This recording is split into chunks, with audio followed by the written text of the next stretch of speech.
Nazareno, sinasamba ka namin, pinipintuho ka namin.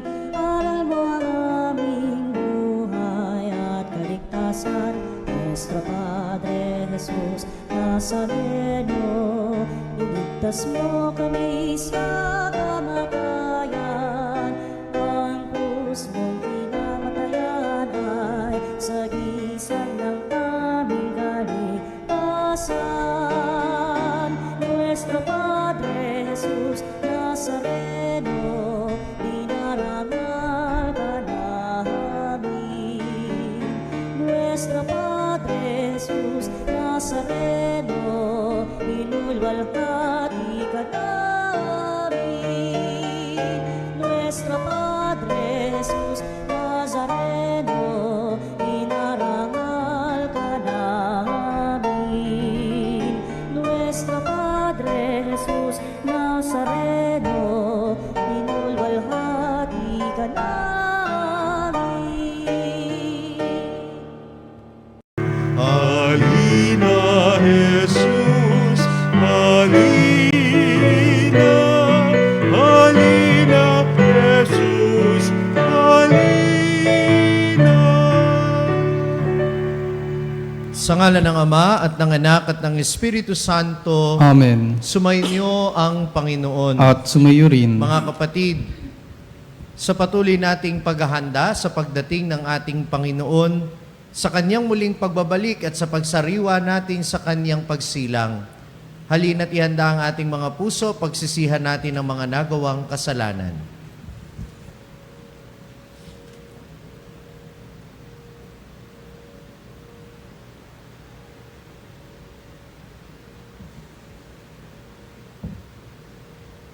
Inaamin ko Sa makapangyarihang Diyos at sa inyo mga kapatid, na lubha akong nagkasala sa isip, sa salita, sa gawa, at sa aking pagkukulang. Kaya'y sinasamo ko sa mahal na Birheng Maria, sa lahat ng mga anghel at mga banal, at sa inyo mga kapatid, na ako'y panalangin sa Panginoong ating Diyos. Kaawaan tayo ng makapangyarihang Diyos, patawarin tayo sa ating mga kasalanan, at patnubayan tayo sa buhay na walang hanggan. Amen.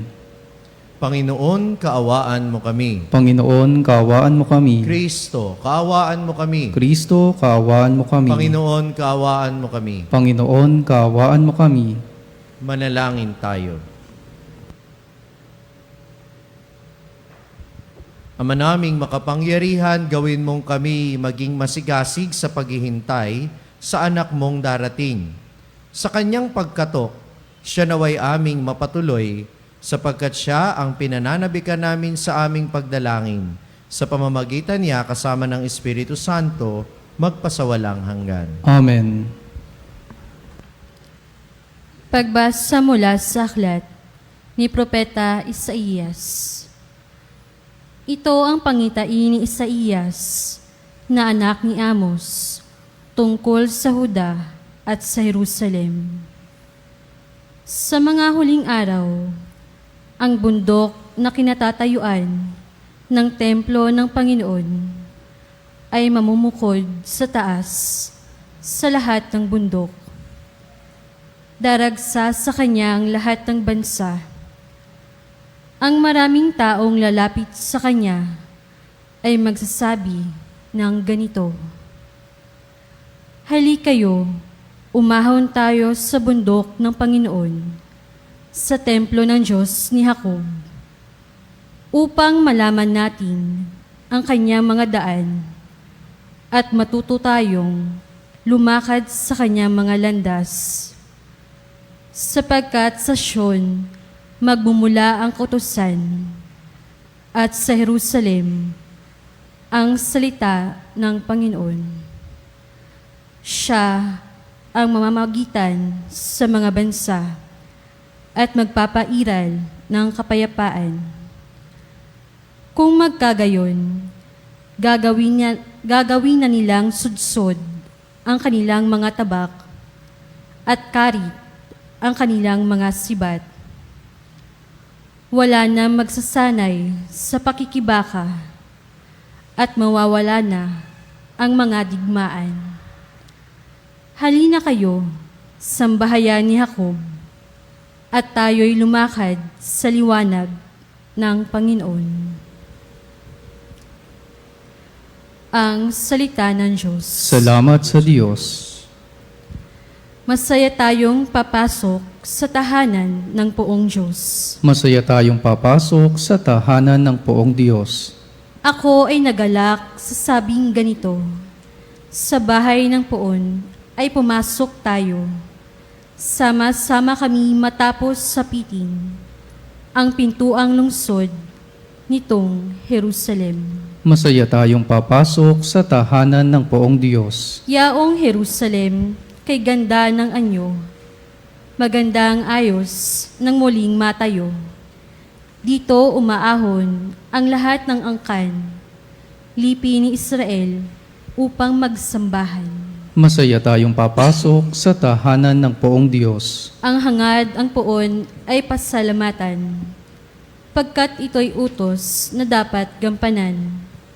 Doon din naroon ang mga hukuman, at trono ng haring hahatol sa tanan. Masaya tayong papasok sa tahanan ng poong Diyos. Ang kapayapaan nitong Jerusalem, sikaping ang poon, yaoy idalangin. Ang nangagmamahal sa iyo'y pagpalain. Pumayapa nawa ang banal na bayan, at ang palasyo mo ay maging tiwasay. Masaya tayong papasok sa tahanan ng poong Diyos. Dahilan sa aking kasama't katoto, sa iyo, Jerusalem, ang sabi ko'y ito, ang kapayapaay laging sumayo, dahilan sa templo ng poon ating Diyos. Ang aking dalangi, umunlad kang lubos. Masaya tayong papasok sa tahanan ng poong Diyos.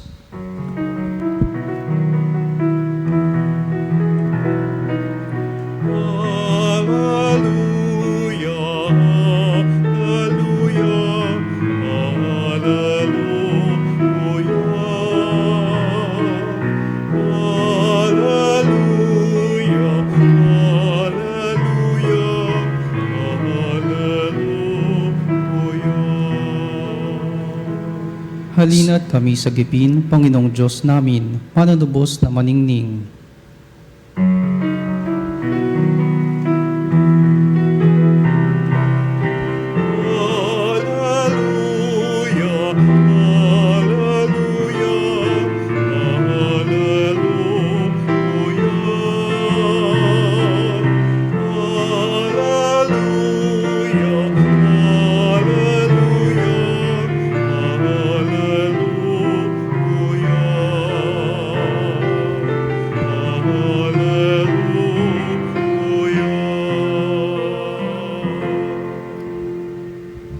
Sumainyo ang Panginoon. At sumayo rin. Ang mabuting balita ng Panginoon ayon kay San Mateo. Papuri sa iyo, Panginoon. Noong panahong iyon, pagpasok ni Jesus sa Capernaum, lumapit ang isang kapitang Romano at nakiusap sa kanya, Ginoo, ang alipin ko po'y na paralysis. Siya'y nararatay sa amin at lubhang nahihirapan. Paroroon ako upang pagalingin siya, sabi ni Jesus. Ngunit sumagot sa kanya ang kapitan, Ginoo, hindi po ako karapat-dapat na puntahan pa ninyo sa aking bahay. Sabihin po lamang ninyo at gagaling na ang aking alipin. Ako'y nasa ilalim ng mga nakatataas na pinuno at ako naman ay may nasasakupang mga kawal. Kung sabihin ko sa isa, humayo ka, siya'y humahayo. At sa iba, halika, siya'y lumalapit. At sa aking alipin, gawin mo ito. At ginagawa niya. Namangha si Jesus nang marinig ito at sinabi niya sa mga taong sumusunod sa kanya, Sinasabi ko sa inyo, hindi ako makatatagpo kahit sa Israel ng ganito kalaking pananalig. Tandaan ninyo, marami ang darating buhat sa silangan at kanluran at dudulog sa hapag na kasalo ni na Abraham, Isaak at Jacob sa kaharian ng langit. Ang mabuting balita ng Panginoon. Pinupuri ka namin, Panginoong Hesukristo.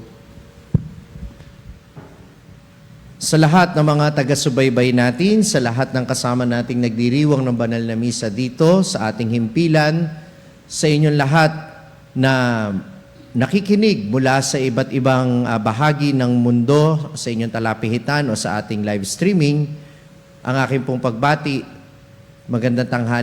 Kahapon pa lamang sa ating mga pagbasa, at ito po ay umaalingaw-ngaw hanggang sa mga pagbasa natin ngayon, ipinapaalala sa atin ang dahilan kung bakit naparito ang Panginoon nung siya'y isinilang nung unang Pasko at kung bakit siya babalik sa wakas ng panahon.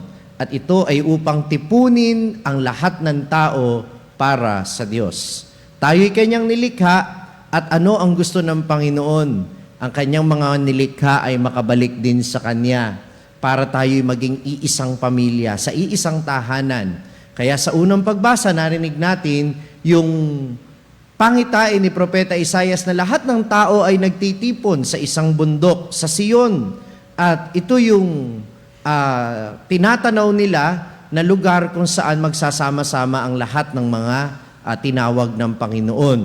At sa mabuting balita natin ngayon, pinatototohanan na sa katauhan ni Jesus ay lalapit ang lahat ng mga bansa, pati ang mga taong hindi naniniwala sa Diyos ng Israel. Kaya nga maririnig natin ngayon, narinig natin sa Ebanghelyo na yung lumapit kay Jesus ay isang pinuno o kapitang Romano na nakiusap sa kanya. Ang Romano po ay hindi naniniwala sa Diyos ng Israel. Hindi rin natin masasabing pinaniniwalaan niya ang lahat ng sinasabi ni Jesus. Pero nananalig siya na may magagawa si Jesus. Dahil si Jesus, hindi talaga namimili ng taong tutulungan. Lahat ng lumapit sa Kanya, ayon sa Kanyang mabuting kalooban, ay pinagbibigyan niya na mapatawad sa kanilang makakasalanan at mapagaling mula sa kanilang karamdaman. Ito yung reputasyon ni Jesus marahil na pinagmumulan nitong kapitan na Romano ito para ilapit niya yung kanyang alipin sa ating Panginoon. Pero dito ninyo makikita na ang biyaya ng Diyos na nag-aanyayang lumapit sa Kanya at bumalik sa Kanya ay hindi lamang sa ating mga nabinyagan o sa ating mga sumasampalataya na sa Diyos. Sabi nga ng katisismo ng ating simbahang Katolika sa mga unang bilang nito sa Catechism of the Catholic Church, the desire for God is written in the human heart. Ang pagnanais o ang paghahangad sa Diyos ay nakaukit sa puso ng bawat tao. Anuman ang iyong pananampalataya, anuman ang iyong kinagis ng paniniwala, lagi nating hinahanap ang Diyos sa buhay natin. Kaya tayo naghahanap ng ikaliligaya natin, kaya tayo naghahanap buhay, kaya gusto natin na maranasan ang kaginhawaan sa mundong ito, hindi dahil gusto lang natin ma-enjoy ito, kundi lahat ng ito ay nagpapaalala sa atin na mayroong higit na kasiyahan, mayroong higit na kapanatagan, mayroong higit na kaginhawaan na sa Diyos lang natin matatagpuan. At itong kapitang Romanong ito, natagpuan niya ito kay Jesus. At ito yung hinahangad natin, yung pagdating ni Jesus sa ating puso, yung pagdating ni Jesus sa ating buhay.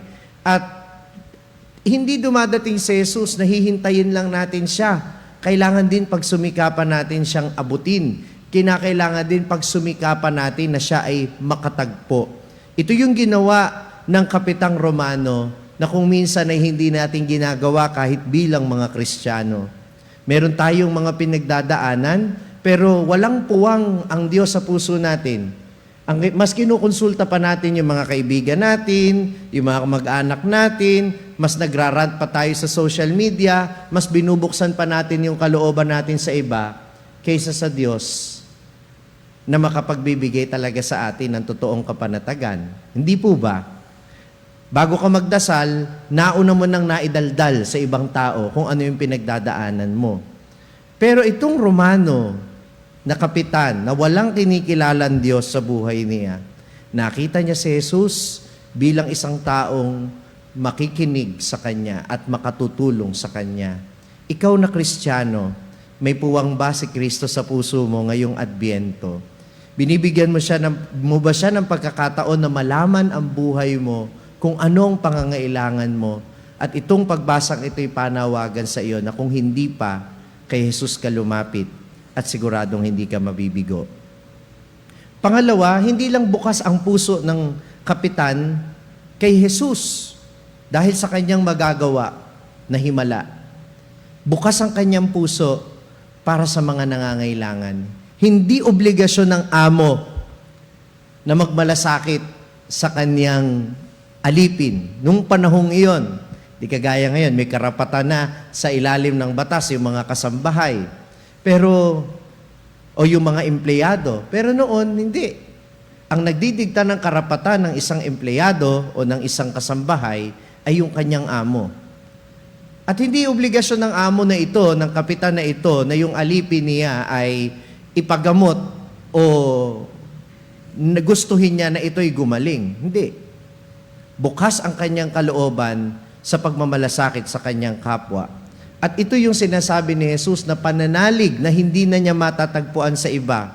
Kasi binuksan ng taong ito ang puso niya kay Jesus kahit na siya'y walang pinananaligang Diyos. At pangalawa, binuksan din niya ang kanyang puso para sa isang taong nangangailangan. Yun ang ganap na pananalig para kay Jesus. Hindi mo lang iniisip at ipinagdarasal ang sarili mo, kundi iniisip mo rin at pinagmamalasakitan ang ibang tao. Yan ang hinangaan ni Jesus dito sa Kapitang Romano na narinig natin sa Ebanghelyo. Mga kapatid, ngayong panahon ng Adbyento, ito ang hinihiling sa atin. Buksan ang puso natin kay Jesus at buksan ang puso natin para sa pagmamalasakit sa ibang tao. Sa ganitong paraan, matutupad yung pangarap ng Diyos na lahat tayo ay magkasama-sama sa piling niya dahil sa ating pananalig at dahil sa ating malasakit. Sa misang ito, tunay nating tatanggapin ng Panginoon. Dumarating siya sa pamamagitan ng banal na komunyon. At sana pagtanggap natin sa Kanya, sa pagbubukas ng ating puso para tanggapin siya, ay magbukas din naman ang ating puso para tulungan din ang iba. Amen.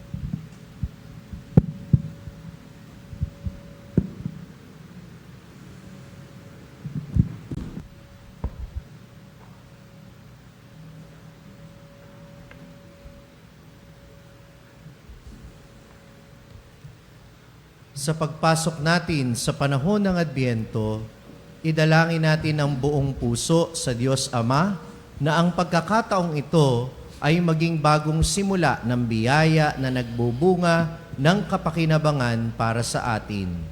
Panginoon, dinggin mo ang aming panalangin. Panginoon, dinggin mo ang aming panalangin. Ang mga naglilingkod sa simbahan, naway makapaghatid ng liwanag ng Ebanghelyo sa buong sangkatauhan. Manalangin tayo sa Panginoon. Panginoon, dinggin mo ang aming panalangin. Ang ating sariling buhay, naway maipakita natin sa mga nangangailangan ang ating tulong na pag-ibig at habag, katulad ng ipinamalas ng kapitan ng mga sundalong Romano sa kanyang utusan. Manalangin tayo sa Panginoon. Panginoon, dinggin mo ang aming panalangin. Atin nawang unawain at tanggapin ang mga taong iba ang lahi at pananampalataya kaysa sa atin. Manalangin tayo sa Panginoon. Panginoon, dinggin mo ang aming panalangin. Sa kanilang pagdurusa, ang mga matatanda, mga nangungulila at mga may sakit, naway paginhawahin ng pag-ibig ng Diyos. Manalangin tayo sa Panginoon. Panginoon, dinggin mo ang aming panalangin. Ang mga kapatid natin na mayapa na, naway makatagpo ang Panginoon na pinanabikan nilang makapiling. Manalangin tayo sa Panginoon. Panginoon, dinggin mo ang aming panalangin. Isama po natin sa panalangin ang intensyon ng mga nagpamisa, gayon din ng mga taga-suporta ng ating radyo ng simbahan. At idulog natin sa Panginoon ang ating mga kahilingan.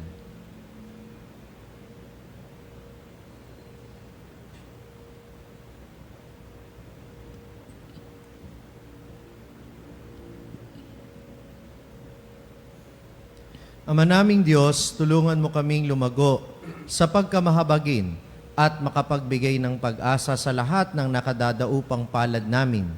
Ilapit nawa kami ng panahong ito ng Adbyento sa iyo at sa isa't isa habang masaya kaming naghihintay ng may buong pag-asa. Sa iyong anak na aming tagapagligtas, si Heso Kristong aming Panginoon, magpasawalang hanggan. Amen. Alay namin sa iyong pagdating, kabutihan at asa't mga pusong tapat.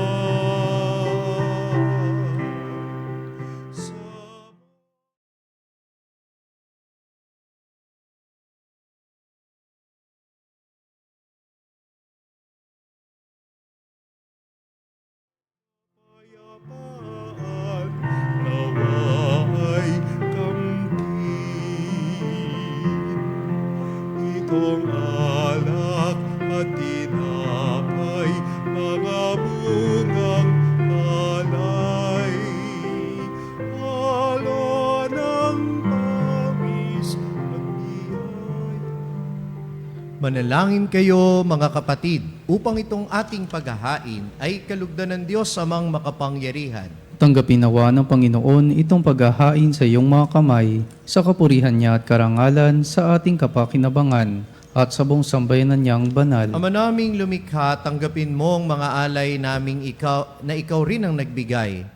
Magdulot nawa ito ng gantimpalang kaligtasan na ngayon pamanay amin ang pinakikinabangan sa pamamagitan ni Heso Kristo, kasama ng Espiritu Santo, magpasawalang hanggan. Amen. Sumainyo ang Panginoon. At sumayo rin, Itaas sa Diyos ang inyong puso at diwa. itinaas na namin sa Panginoon. Pasalamatan natin ang Panginoong ating Diyos. Marapat na siya ay pasalamatan. Manaming makapangyarihan, tunay ngang marapat na ikaw ay aming pasalamatan sa pamamagitan ni Heso Kristo na aming Panginoon. Siya'y isinugo mo upang matupad ang iyong magandang balak para sa lahat. Hindi niya ikinahiyang mamuhay ng mahirap upang mapakisamahan niya kaming matapat. Siya'y naging hindi na iba sa amin upang maitampok niya kami sa iyong piling. Sa kanyang lantarang muling pagdating, ang pakikisama niya'y puspusang magniningning at ang pangako niyang kapanapanabik ay inaasahan naming lubos na makakamit. Kaya kaisa ng mga anghel na nagsisiawit ng papuri sa iyo, nang walang humpay sa kalangitan, kami nagbubunyi sa iyong kadakilaan.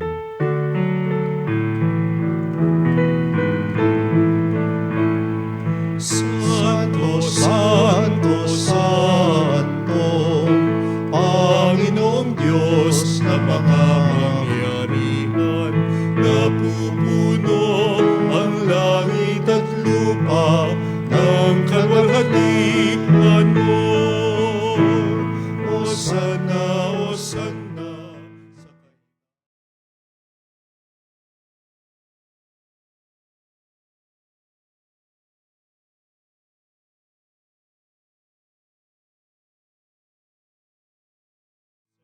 Ngalan ng Panginoon, Hosana, Hosana, sa kaitaasan, Hosana, Hosana, sa kaitaasan. Ama naming banal, ikaw ang bukal ng tanang kabanalan, kaya't sa pamamagitan ng iyong Espiritu, gawin mong banal ang mga kaloob na ito upang para sa amin ay maging katawan at dugo ng aming Panginoong Heso Kristo. Bago niya pinagtiis ang kusang loob na maging handog, hinawakan niya ang tinapay, pinasalamatan kaniya. Pinagati-hati niya iyon, iniabot sa kanyang mga alagad at sinabi, "Tanggapin ninyong lahat ito at kanin. Ito ang aking katawan na ihahandog para sa inyo."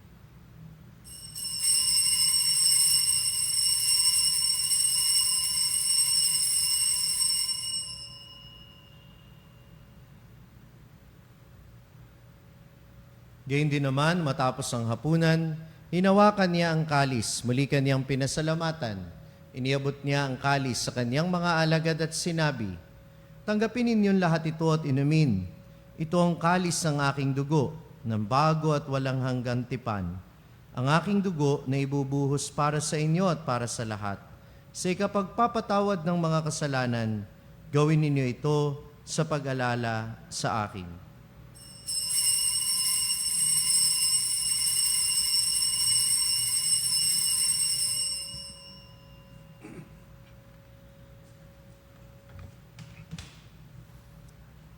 Ipagbunyi natin ang misteryo ng pananampalataya.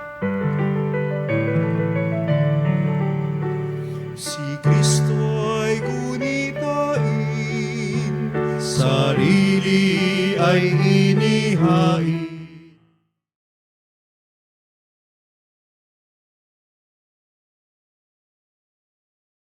Saluhan natin hanggang sa siya'y dumating.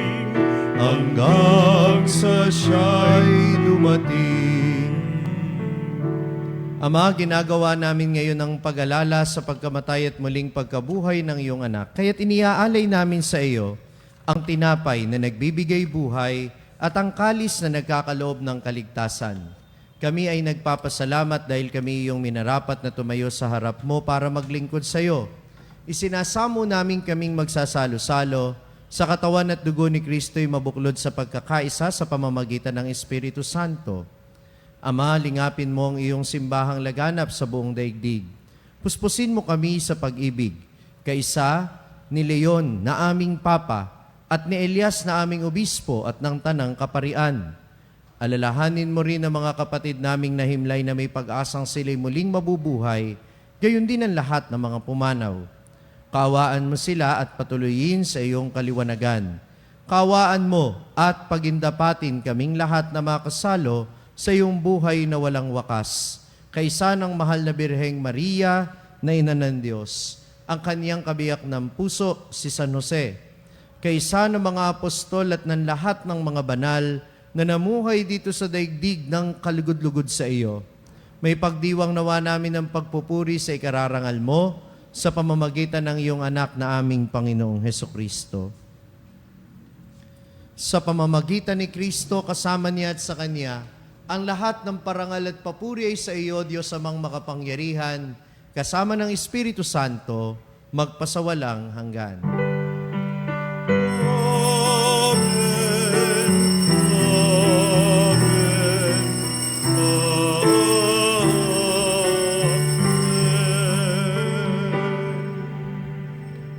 Sa tagubili ng mga nakagagaling na utos sa turo ni Jesus na Panginoon natin at Diyos, ipahayag natin ng lakas loob.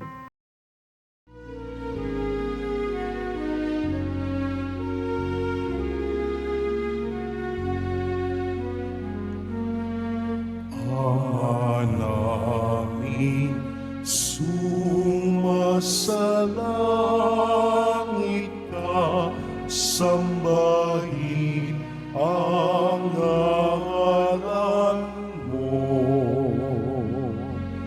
Mabasa amin ang kaharian mo, sundin ang loob mo. Dito sa lupa para ng sa langit, bigyan mo kami ngayon ng aming kakanin sa araw-araw,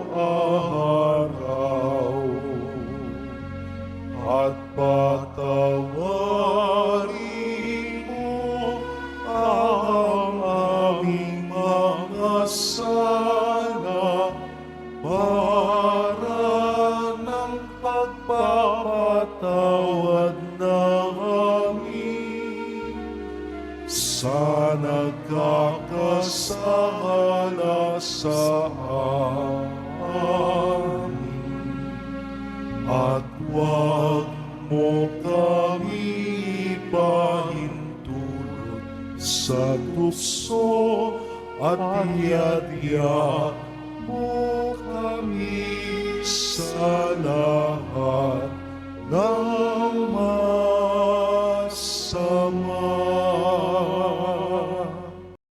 Kami iadya sa lahat ng masama, pagkalooban ng kapayapaan araw-araw, iligtas sa kasalanan at ilayo sa lahat ng kapahamakan. Samantalang aming pinananabikan ang dakilang araw ng pagpapahayag ng tagapagligtas naming si Hesukristo. Sapagkat iyo ang kaharian at ang kapangyarihan at ang kapurihan, magpakailanman. Amen. Panginoong Hesukristo, sinabi mo sa iyong mga apostol, kapayapaan ang iniiwan ko sa inyo. Ang aking kapayapaan ang ibinibigay ko sa inyo. Tunghayan mo ang aming pananampalataya at wag ang aming mga pagkakasala. Pagkalooban mo kami ng kapayapaan at pagkakaisa ayon sa iyong kalooban, kasama ng Espiritu Santo magpasawalang hanggan. Amen. Ang kapayapaan ng Panginoon ay lagi nawang sumainyo. At sumayo rin. Magbigayan kayo ng kapayapaan sa isa't isa.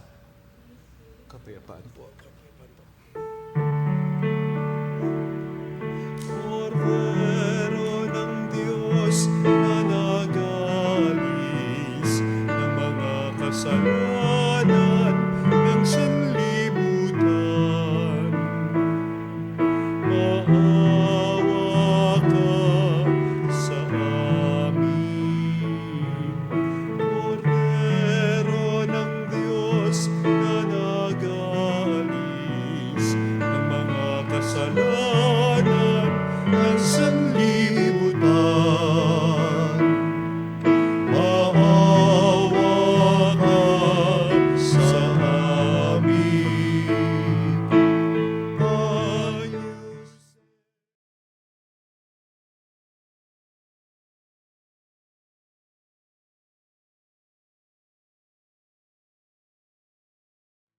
Dona nobis pacem, dona nobis pacem.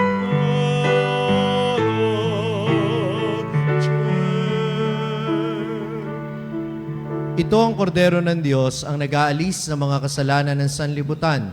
Mapalad ang mga inaanyayahan sa kanyang piging. Panginoon, hindi ako karapat-dapat na magpatuloy sa iyo, ngunit sa isang salita mo lamang ay gagaling na ako.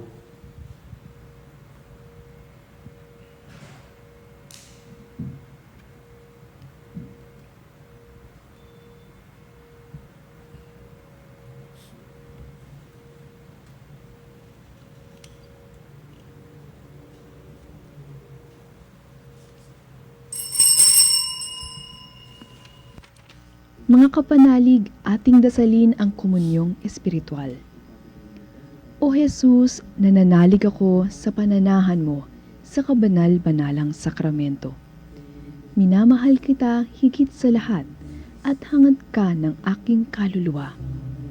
Hindi ko man matatanggap ngayon ang iyong katawan at dugo, inaasahan ko na patuloy kang mamumuhay sa aking puso. Naniniwala ako na narito ka at kaisa ka ng aking buong pagkatao. Huwag mong ipahintulot na mawalay ako sa iyo. Amen. Panalangin sa karangalan ng Nuestro Padre Jesus Nazareno. O Jesus Nazareno, katamis-tamisan naming manunubos, sa harap mo ngayoy naririto kami't nangangayupapa at nagsisisi ng taos-puso sa aming pagiging walang turing sa iyo at paglimot sa di mabilang na mga biyaya mo, lalong-lalo na yaong mahalagang biyaya ng pagtutubos. Dinaramdam namin at pinagsisisihang labis, Panginoon ko, ang pagkakasala namin sa iyo. Ikinalulungkot namin ang pagiging dahilan ng pagpapasan mo ng krus na iyan sa gitna ng mga hirap at kapaitan, hanggang sa inihandog mo ang iyong buhay sa bundok ng Kalbaryo, sa pagkaibig mo lamang na matubos kami at ang sangkatauhan mula sa sala. Pakabanalin mo, O Panginoon, ang aming pagnanais at ipagtanggap mo sa amin ang iyong biyaya. Maging tagapamagitan nawa ang iyong ina, ang kalinis-linisang Birheng Maria.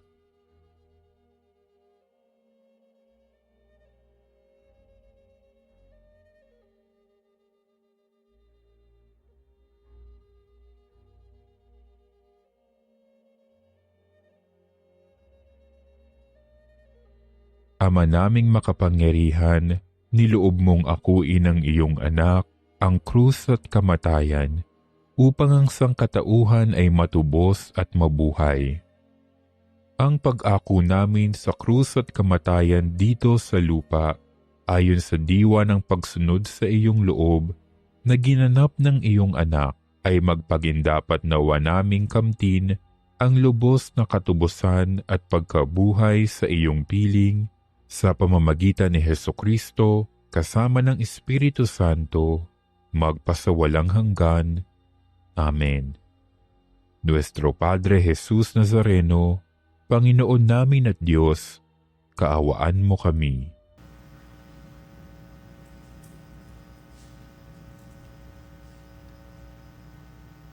Ama naming mapagmahal, mapakinabangan nawa namin ang aming pinagsaluhan upang sa aming paglalakbay dito sa lupang ibabaw, aming mapanaligan ang iyong pagpapalang pang magpakailanman sa pamamagitan ni Hesukristo kasama ng Espiritu Santo, magpasawalang hanggan. Amen.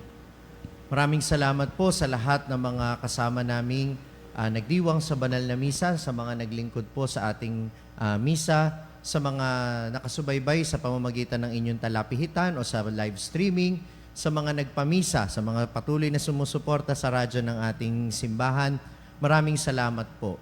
Kung gusto po ninyong marinig ang aking mga araw-araw na pagdinilay, maaari po ninyo itong ma-access sa Spotify, ang pagninilay ngayon ni Father Franz Dizon. Gayon din naman po sa aking mga social media platforms. Hanapin lang po sa Facebook, YouTube, X, TikTok at Instagram ang Sa Madaling Sabi ni Father Franz Dizon. Mapapakinggan po din po ninyo ako sa #1 prayer app sa buong mundo, ang Hallow app. Madadownload nyo po ito ng libre sa inyong Google Play Store at Apple App Store. At sa kasalukuyan po ay meron pong promo na 30 days at 90 days na free access sa lahat ng contents. Bagamat yung aking pong content doon ay free access naman po ito sa lahat kahit hindi po kayo nakasubscribe. So, ngayon po ay may ongoing po na Pray 25 Challenge na pwede ninyong sabayan ngayong panahon ng Adbyento, na tutulong po sa inyo para mas lumalim ang espiritualidad natin sa panahon ng Adbyento. Sumainyo ang Panginoon. At sumayo rin. At pagpalain kayong lahat na makapangyarihang Diyos Ama at Anak at Espiritu Santo. Amen. Tapos na ang ating pagdiriwang, humayo kayo sa kapayapaan ni Kristo. Salamat sa Diyos.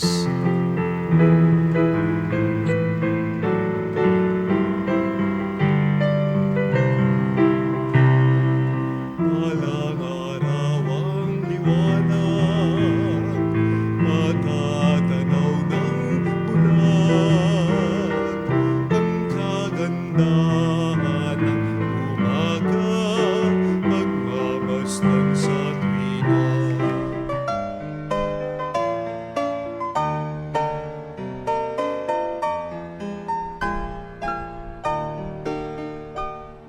Nuestro Padre Jesus Nazareno, sinasamba ka namin, pinipintuho ka namin, aral mo ang aming buhay at kaligtasan.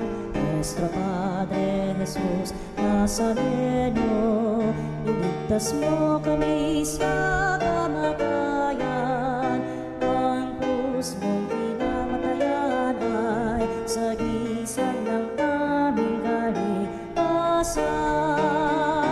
Nuestro Padre Jesus Nazareno, dinarangal ka namin.